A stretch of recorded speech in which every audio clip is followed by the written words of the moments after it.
So welcome to this final session of day 2. Well done for getting here. It's been a great 2 days, but I'm sure we're all a little tired.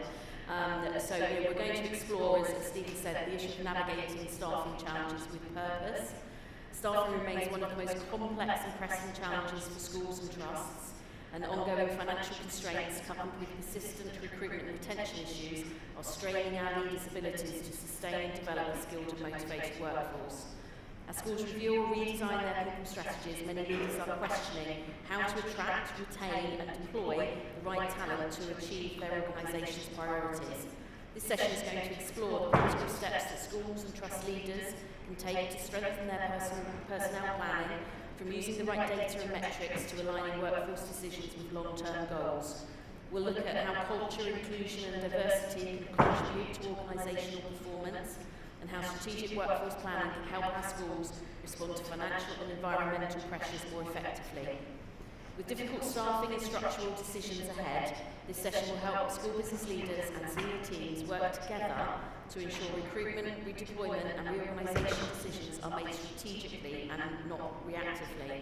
I'm pleased to welcome to the panel Jack Haig, who's the Membership Advocate for Education Mutual, Ruth Rule-Mullen, Partner and Head of Public Sector Employment from Forbes Solicitors, Rachel Younger, President of NAHT, and Maggie Maguire, Head of People Advisory Service for Edwin People Group. Is that right? Yeah. They're going to help us explore what we know and how we can look at things differently to improve the situation and to aid recruitment and retention. So this is going to be a good session, I hope, and we will look to answer some questions, and there'll be an opportunity for questions and answers at the end. So I'd like to start with Jack. Education Mutual has recently done a survey. What's your survey tell us, and how can we use those findings to review our people strategies to better meet the needs of our staff? Yeah, so the survey that we do every year is focused primarily on school business leaders, school business managers and well-being across the sector. I know that there's a myriad of different things that ultimately impact staffing strategies and challenges that the education sector is facing in terms of staffing at the moment, but one of the biggest ones that we see is well-being and the impact that has both on retention within the sector, recruitment, and also people leaving the sector entirely. So the research that we did was a survey that we sent out to thousands of people around the country. We got a whole host of different responses, and it was really telling in terms of some of the challenges that people within your roles are facing. So we saw that excessive workload was one of the biggest things that impacted people's well-being. We saw that 64% of the respondents were feeling that an excessive workload was having an impact on their well-being. Below that, we then had funding issues with 54%, and problems with staffing across the wider school base as well was 47% were saying that was having a direct impact on their well-being. So it's really valuable to understand that within the ISBL community. And then there's wider research as well that looks at the school as a whole. So one of the places we want to do a bit of additional research from as well as the Teacher Wellbeing Index, which focuses on the wider school base. So I know that the research that they did this year saw that 43% of staff were struggling with the impact of their workload on their mental health. So it's not just limited to the SBL community, it's a wider problem that we're seeing across the sector at the moment. Yes, thank you. Following on from that, Ruth, what do you think are the key performance metrics that we might or should be using to inform and plan sustainable staffing models that will strengthen our schools and trusts in the long term? Well, I think it's really important, Wendy, not to just focus on the data, because the data, as we know with anything that we do in schools, data is only really one piece of the puzzle. So I think it's really important to use the metrics that you've got. Look at things like your staff absence. Things like return to work can be really useful in telling you why somebody's been off, what that means. Not that always employees are 100% clear with you, particularly if you're struggling with things like stress. So I think if that's coming out from data that you're gathering in your schools, it's really about how you then address those core issues and what the cause is and how you can deal with it. I think one of the really important things is not to just react to the data, because sometimes data can look like it's telling you one thing, and I'm sure you're all really well versed with that. But it's about what does that tell us, what signals does that give us, and then how do we deal with it. It's really important to start any sort of consideration about staffing changes or reorganisation or changing workloads or any of those sorts of things, and starting with an intention of what is it we want to get to at the end. I think too often we're reactionary, so something happens, you know, that, for example, a maths teacher leaves, gosh, we've got to recruit, we've got to do it immediately, and we're going to just do like for like. My question to you would be, when that person leaves, firstly, do we actually need to recruit? What are the resources we've already got? What are the influencing factors in doing that? And actually, do we need that resource in the same way that we had it before? Or should we actually use that as an opportunity to reflect? So that's something that I would do in any kind of case, because it's very easy to say, right, we're just going to do a direct replacement. Actually, is it a direct replacement we need, or is it something else? And the answer might be, yes, it is a direct replacement, but it gives us that opportunity to think. And I think it's very important to do that. And if you're thinking about any kind of organisational change or review, it's about not doing it piecemeal. It's also about engaging with the staff, because one of the things I find myself saying a lot is, you have these ideas, and you think we want to implement that. But actually, are we bringing the staff with us? Are we actually talking to them, looking at what's actually happening on the ground? Or are we so busy and our funding so stretched, sticking plaster over it? So my view would be, use the data, use the metrics you've got, look at the things that you operate. If you haven't got return to works in place, or they're not detailed enough, do you need to change them? Do you need to look at those? What about other signals that are better? Are people reporting workload stress? Are you doing staff surveys? What is that telling us? And really using that data to, I suppose, use it as a springboard, but actually then look at your culture, the way things work. What is it you actually want to achieve longer term? And does it need a quick solution, or is it something that you can plan and use as that springboard to get to a better place? Thank you, Ruth. And Maggie, in your work that you're doing, how does that correlate? Is that the same sorts of things that you're finding and thinking are the best way to move things forward? Yeah, as what we see come through now is really innovative ways of managing those processes. So when there is any change, thinking about the cultural aspect, thinking about the well-being, putting all of those things together and having insight where they want to be. And in the past, when there's been restructures, reorganisation, mergers, sometimes it's been a simple case of saying, this is what we want the structure to look like. But what they tend to forget about is the people and how they're going to take those people away with them. Because it's inevitable, with any change there becomes fear, people lose sight of it, they get unsettled, they start looking for other jobs, and you lose a lot of your talent. It becomes difficult to recruit, it becomes difficult to retain, and you've got enough of that already in the education sector. So what we're seeing coming through now is, rather than having a vision of a defined structure with change, they're actually bringing staff along and fitting them in. So rather than saying to them, there's going to be 10 people for 5 posts, and putting the fear of God into people, what they're doing now is saying, well, hang on, we actually don't know what we need, but what we do need is you. We're going to move you across, we're going to assimilate you into this role, but we're open to how many people we have in those roles, because we know some of you work term-time only. We don't want to force anybody to work full-time if we don't want to. So what they do is moving their current talent across. Then as change progresses, so that they're trying to plan ahead, and the planning is critical, because if you don't plan, you can't do that, obviously. So it's having sight of the goal, where you want to be, how you're going to get there, you have it structured, you communicate from the very beginning. Sometimes it might take long, you go for the long game, and you take people with you. So things like keeping them in the loop, getting their views, having an engagement piece first, then consultation. Before you go down the route of we don't have enough jobs or we're not good, it's more about consultation. How can we assimilate you? These are the types of roles we want. We're open to how many, we're open to what the working patterns are. Where do you see, would you be happy in this role? And then after that, if you don't have a home for everybody, looking to see what roles are available outside of those structures, because with mergers, and we look at a lot around efficiencies.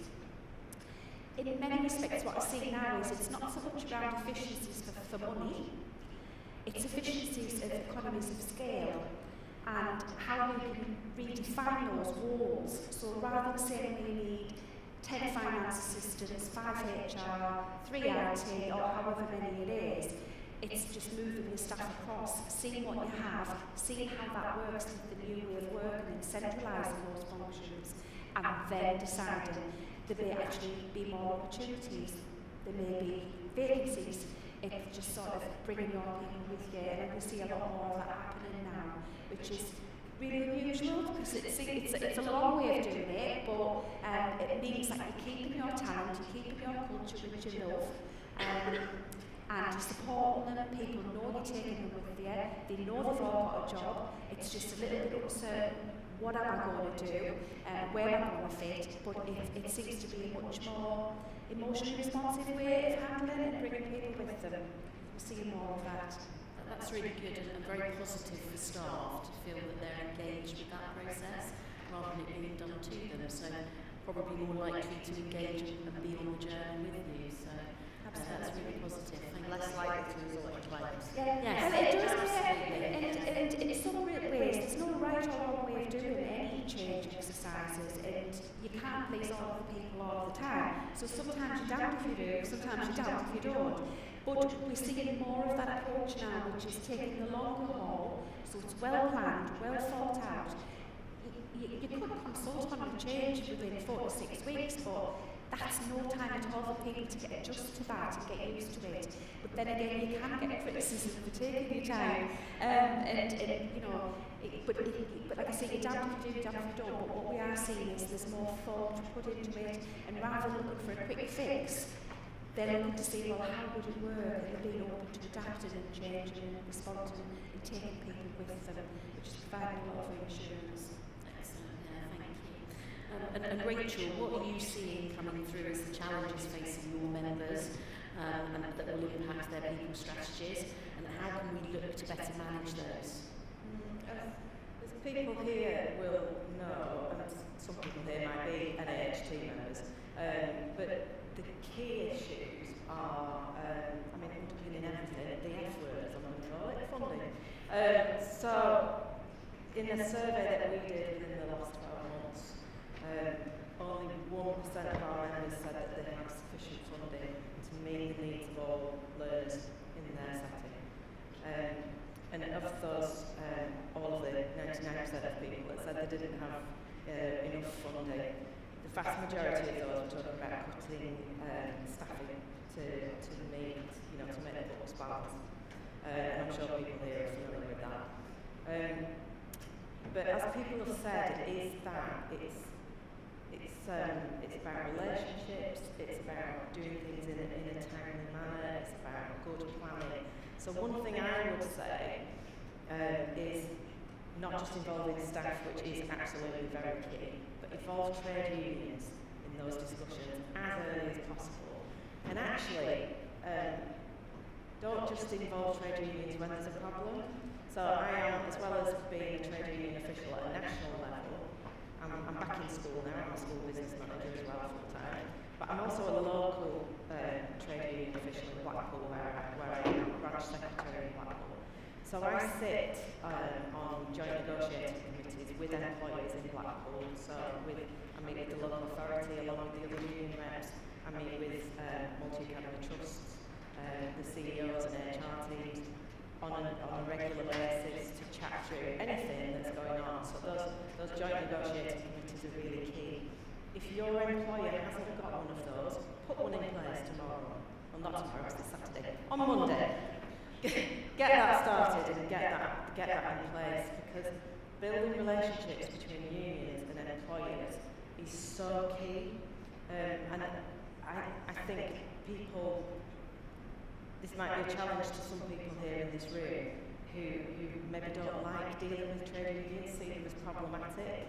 And yes, let's be honest, union officials can be problematic, but in my experience, we're only problematic when we think that employees are trying to do something that they shouldn't be trying to do.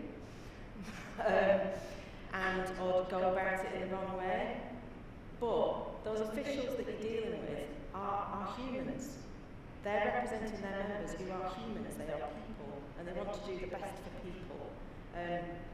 They are people themselves, so those relationships with officials are so important, and build them ideally if you can in the good times, and involve them in conversations. And a lot of really experienced, skilled trade union officials will be able to come to you as an employer, to your teams, with ideas that you might not have thought of how to make things work. So involve them in those discussions, in all of your discussions really early on, and constantly, on a regular basis. And I would second that. Obviously support schools in my role, we do establish a lot of JNCCs because it is to have them on board as an advocate, because you all want the same thing ultimately. You want a harmonious workplace, you want a happy ending. Sometimes you can't get a happy ending, but where you can, it's critical to have that positive relationship with the trade unions. And when in the example I gave before, we involved them from the very, very early thoughts, as soon as the idea was thought of, and it was very well supported. And this might sound really controversial as a lawyer, but we would too suggest that, if you can build relationships with the trade union, local trade union reps, it's going to really help you in trying to get these things over the line. The other thing I'm going to say is, and those of you that heard me speak about the Employment Rights Bill yesterday will know that lots of trade union reform is coming, and there are going to be certain things which are foisted upon you whether you want them or not. Actually, what we're talking to a lot of schools about at the moment is how they maybe go down voluntary recognition rather than having it forced on them later down the line, and actually how they can build those relationships to be constructive, to help with negotiating those things out. And as Rachel said, some trade union representatives are the same as everybody else. You'll get some good, some bad, some indifferent. If you can get somebody who can understand your school and understands the environment and can work with you to help have that pragmatic, solution-focused way forward, that is way better than having to get into fight with trade unions, ballots for strike action, all that sort of thing, which of course if you do need help, I can help with. But we prefer for you not to get there because, what everybody in this room and beyond is interested in is the people outcomes. So it's about how do we get the right staff in the right place at the right time. And I'm sure I can't put Rachel under this pressure to say, but she will know that sometimes we have employees who it's just not working for school. And actually when we build our good relationships with the trade unions, it's much easier to get that pragmatic involvement to actually come to solutions in some cases where it isn't going to work for exiting in the best interest of the employee and the employer. So actually those things can be really, really useful. And it's just about knowing how to manage those things. Thank you. In the work that you've been doing, Maggie, have you seen any particular things of innovation where schools have been looking at their staffing differently and maybe introducing different roles to support the challenges of falling budgets and not having enough staff or not being able to afford enough staff to go around?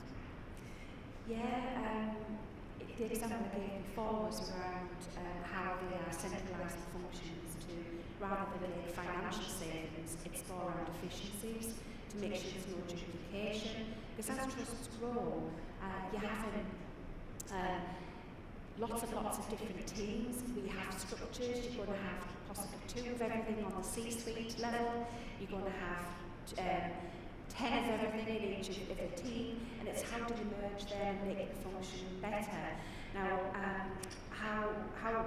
what we see is innovative ways of working is setting up hub models, so looking at geographical areas and having hub leads and specialists within that hub who report to the central team, but still keep that relationship going, because what we find has happened for a period of time is sometimes the central teams have become a little bit too more removed and not in touch with what's happening on the ground, whereas the hub model approach introduces a middle layer, which is cost effective because you still have your central teams, and have autonomy and individuality, and they know the skills they work with, but it's very structured and that relationship is stronger because they know what's happening at that level.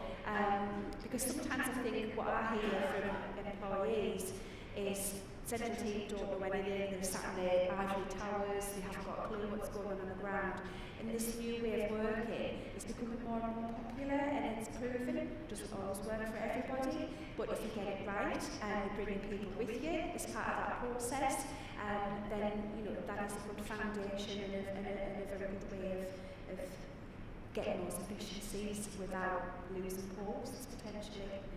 Thank you. It's really interesting to hear that, just because with the work that we do, working both often on a higher central level, but also very closely with the individual schools on a boots on the ground level, we see that real success with that hub model as well, that the schools and trusts that have that clear communication know exactly what's going on both kind of up the chain and down the chain.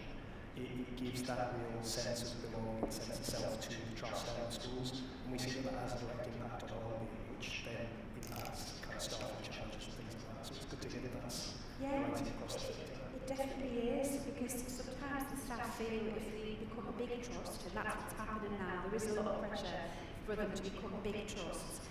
Sometimes they think, well, it's a takeover and we've got an identity, but by having a hub, it means you're sharing those resources, you're sharing professionalism, because otherwise what tends to happen is they feel from the other side, if that doesn't happen, I hear from a lot from head teachers in the schools where they feel that some of that support feels lost, they don't know who to go to, communication, they get mixed messages, so it just helps streamline everything, and it seems to be working really well, where it's been well thought out and planned, and all of the things that we've already said, they are critical, and working with our colleagues in the trade union, because change is scary. And if they're helpful, they know the members quite often, they have relationships with them already. Sometimes we can use some of that intelligence, that information, to help you plan it so that it doesn't have the impact that it might otherwise have had. Thank you. And can I add as well, just in terms of innovation, I know this is probably more relevant to those that are Academy Trusts in the room. One of the things that I'm seeing more from clients, and I'm trusting myself, is about income generation and generating income from other sources, which can then be used to build capacity. So where funding is maybe a bit tight for members of staff, you can build in some capacity. Sometimes it avoids having to buy things like supplying. So it's again just thinking about those different ways that you can maybe come to some of these decisions. But I really think that engagement piece with the staff is so important, because particularly if you've got talent that you want to retain, it's about how can you best utilise that to achieve the things that you want to achieve, and talking to those individuals, because let's be honest, we've all got a job description, right? When was the last time your job description was looked at? Does it actually look like what you do on a day-to-day basis? So that's my challenge to you. Go away and have a look at that. Because actually, do you know exactly what those staff are doing on the ground? Or are they doing 12 million other things that have just grown with the... I can see people nodding at me, so you know it's happening. So the question is the role actually what they signed up to? Yes, exactly. So, even just that simple refresh can sometimes just give you a different way of looking at it and realising some of the talent you've got that perhaps isn't being utilised in the best way. And the best way to avoid employees complaining, bringing claims and all of those sorts of things is to bring them on a journey with you.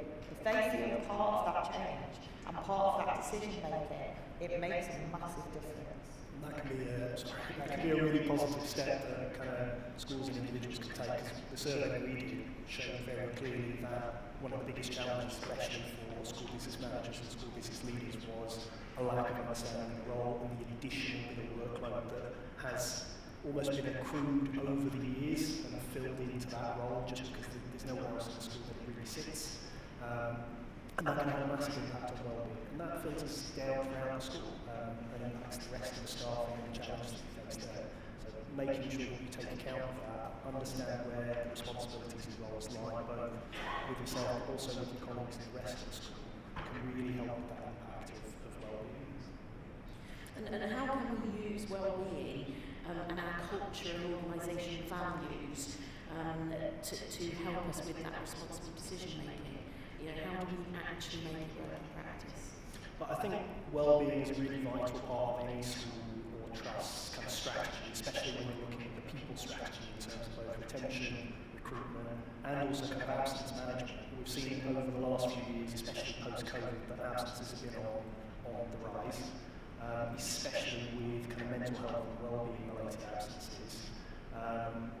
And we've seen with the work that we do that having a sound people strategy, especially with health and wellbeing services integrated, such as counselling, EAP telephone lines, support in terms of physiotherapy or medical support services, can be really impactful. We've seen that when trusts have taken up that approach to health and wellbeing wholeheartedly, it's really helped reduce the level of absence, level of sickness, and also the overall kind of well-being and happiness of staff, which improves recruitment, which improves retention, and has a whole impact across the setting. The challenge that we see is that although there's been a big push amongst the education sector, both from the top down, but also from individual schools and trusts and settings, in terms of implementing these services, the actual take-up among staff is often quite a lot lower than what's available to them to take it. And there's a few different reasons that we see that from the surveys that we've done. It's partly the fact that staff often feel like they'd rather go somewhere outside of the workplace to access that support, which is really challenging to overcome because you want to make sure that you're giving your staff those support mechanisms in terms of improving their well-being, making sure that they have that support there. But where we've seen success is where there's almost been a bit of separation added, whether that be through an external provider or even if it's an internal service, just making sure that it has its own brand and identity, really emphasise the confidentiality of the service. I've spoken to a few people over the last few days that have said that although they know logically that any services offered by the trust or the school that they work for are completely confidential, nobody else within the setting has any access to the information they provide, there's always that hesitation to access it when it's provided directly by work. So adding that bit of separation in there, even if it's just something as simple as its own branding, can really improve the outcomes and take up in terms of that health and wellbeing service.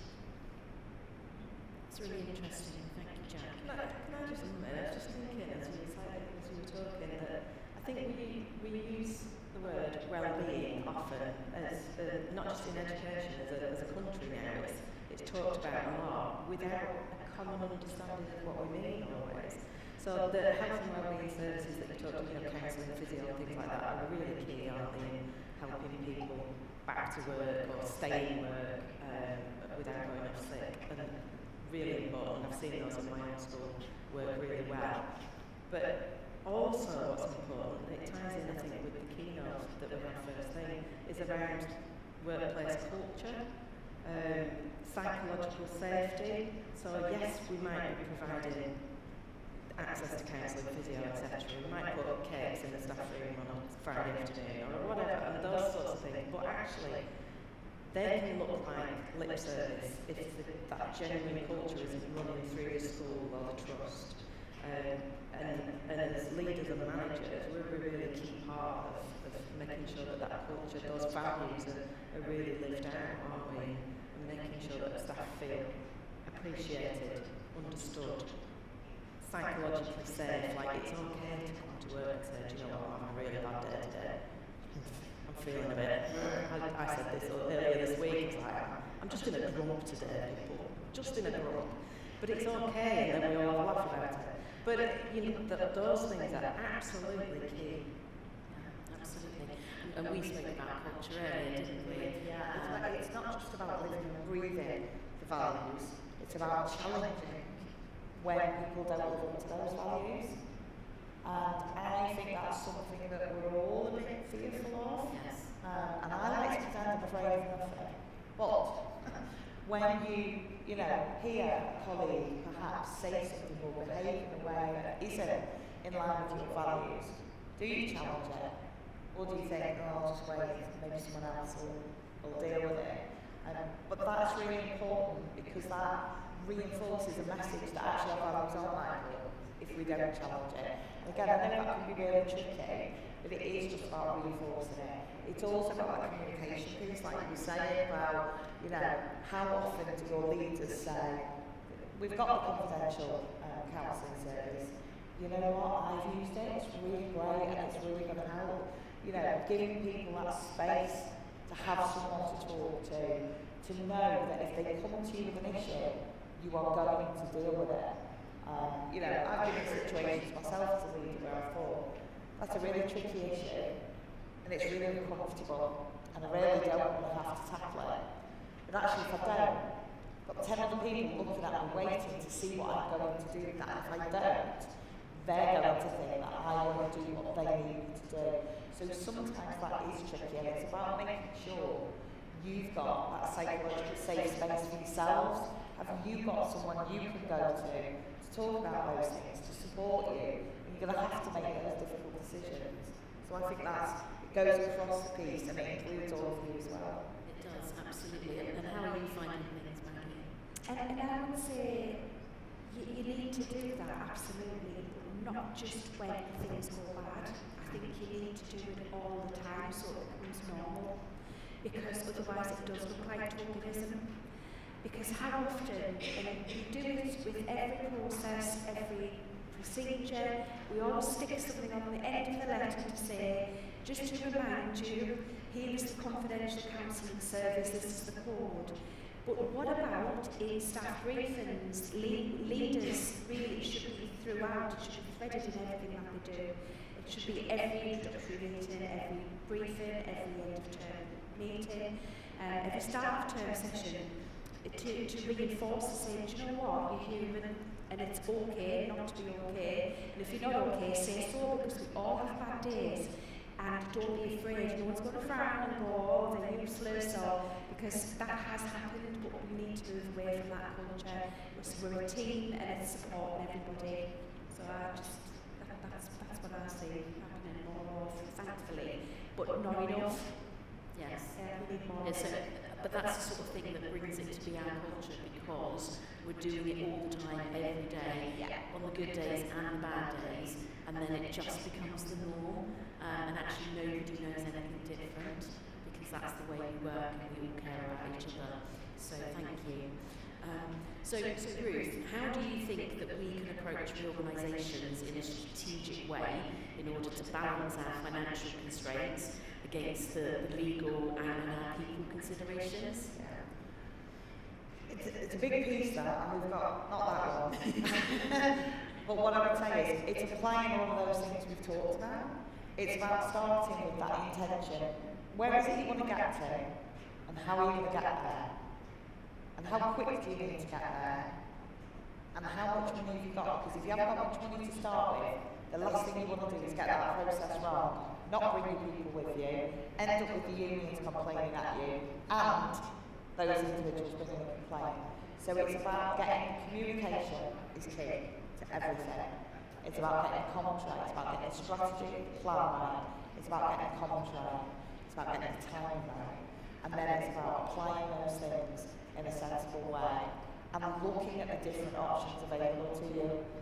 You might have an idea for reorganisation, it might be a great idea, but actually have you challenge your own idea? Are there other things we could do? Could we do things differently? Could we grow our capacity? Could we grow our financials by doing something different? Could we look at the way that we're doing things? Somebody once said to me, if you carry on doing what you've always done, then you're going to get what you've always got. If you want something different, you're going to change something up. And sometimes it's about looking at those changes and looking at incremental changes. It doesn't have to be wholesale. We don't have to look at our schools and think, you know what, we're going to change everything. It may be one thing that we need to look at. It might be a small thing. It might be lots of small things. And it's about doing that and looking at the whole picture all the time. But what I would say is, I would challenge you to go and think about that.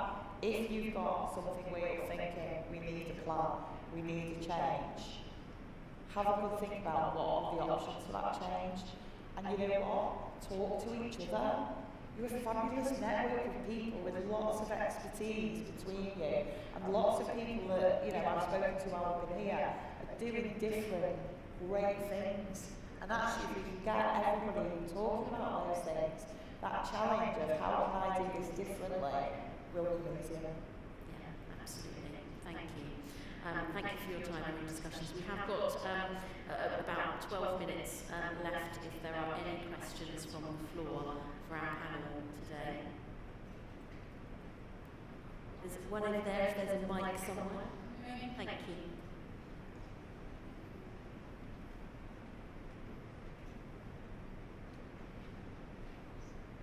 Sorry, I know everyone wants to go.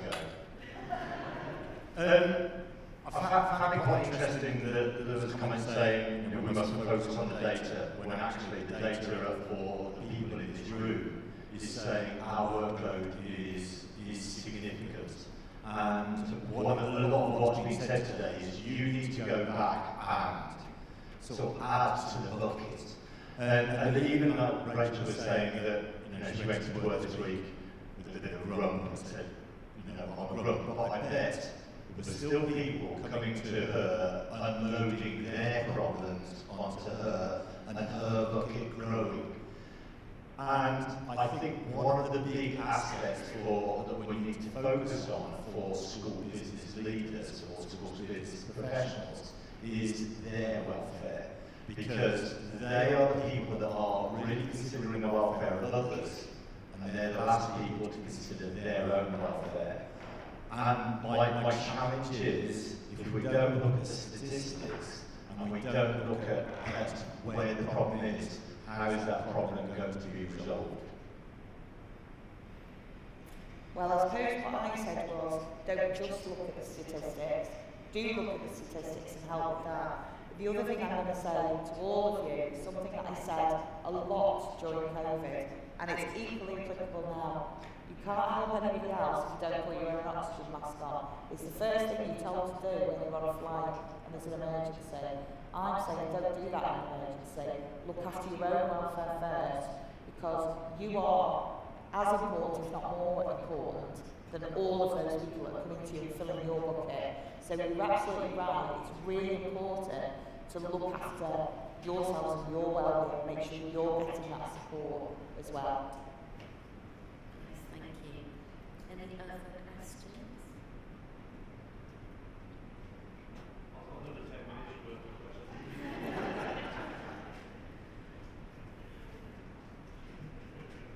Are we allowing Russell another question?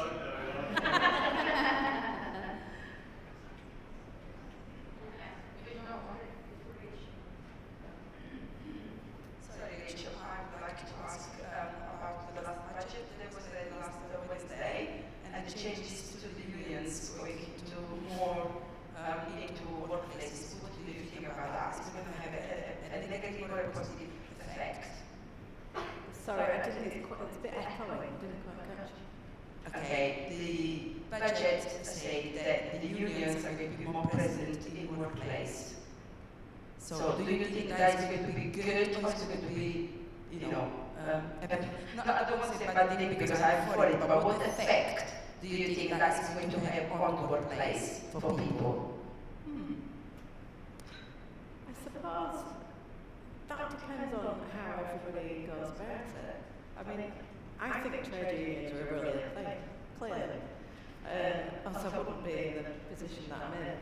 I do recognise that, and I've heard from our members, particularly last year when I was president and was travelling around a lot, that some trade union officials and local reps can be quite problematic. So, whereas I think trade unions in general, in principle, are a really good thing, I do recognise that some people who are active do cause problems for apparently no reason at times. There are mechanisms to deal with that sort of thing. So join an HT and they can tell you how to deal with those problems. Sorry, I had to get that somewhere. Yeah, it's about relationships. As I said before, it's about good relationships. I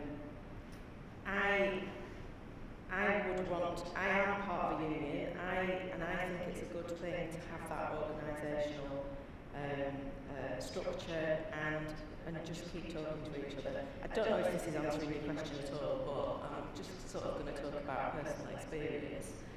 So for me, as a manager, in my job, having good relationships with the other union reps in my local area is really beneficial to me as a manager. So if I'm sitting across the table from, for example, a Unison rep who's sitting alongside their member of staff, our member of staff who they're representing, they know me.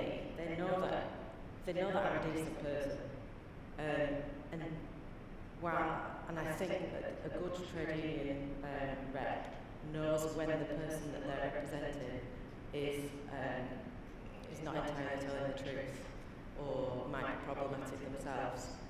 And the relationship between myself and that trade union rep can actually get the right outcome for the school in a way that's managed very positively, and I'm using my words carefully here.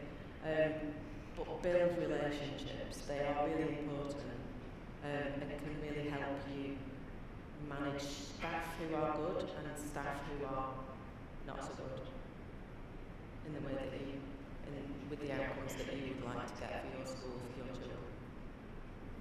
And I would second that, because it can be very constructive. Sometimes you do get a trade union representative who is obstructive, but very few and far between, because if you've got that relationship, you work together to get that end product, that harmonised workplace.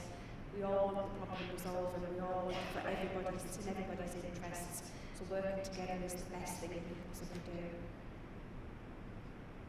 Yes, thank you. Any other questions?